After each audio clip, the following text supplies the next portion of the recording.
निकालानंतर महाराष्ट्रात इतका सन्नाटा कधीच नव्हता। निवडून आलेल्यांना सुद्धा निकालावरती शंका, राज ठाकरेंचा घणाघात, तर अर्धवट माहितीवरती नरेटिव्ह तयार करण्याचा प्रयत्न, आशिष शेलार यांचा पलटवार।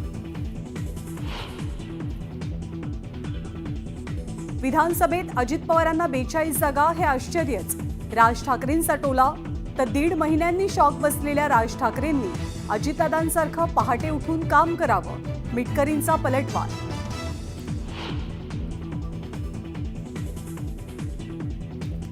शरद पवारांच्या पक्षाचे आमदार उत्तम जानकर घेणार राज ठाकरेंची भेट, ईव्हीएम विरोधातला लढा आणखी तीव्र करण्याचा इशारा। विकास कामं करताना कुणी खंडणी मागता कामा नये, अन्यथा मकोका लावायला मागे पुढे बघणार नाही। बीडच्या दौऱ्यात पालकमंत्री अजित पवारांचा सज्जड दम।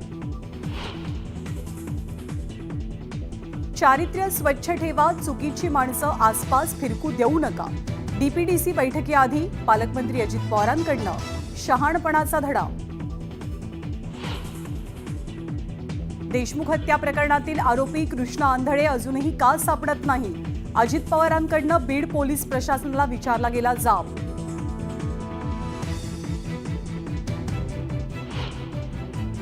लग्नात भेटल्यामुळे पक्ष जवळ येतात हा भाबडा विचार, उद्धव ठाकरे आणि चंद्रकांत पाटलांच्या भेटीमुळे युतीच्या सुरू झालेल्या चर्चांवर देवेंद्र फडणवीसांचं थेट उत्तर।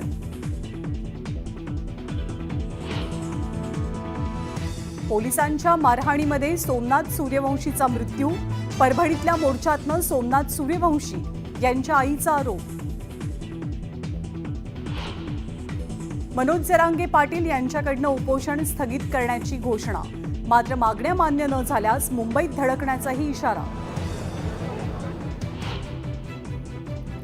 पुण्यामध्ये पाण्यासाठी शिवसेना उबाटा कार्यकर्त्यांचा हंडा मोर्चा, आंदोलकांकडनं पुणे पालिकेविरोधात घोषणाबाजी, संतप्त आंदोलकांनी कार्यालयावरती फेकले हंडे।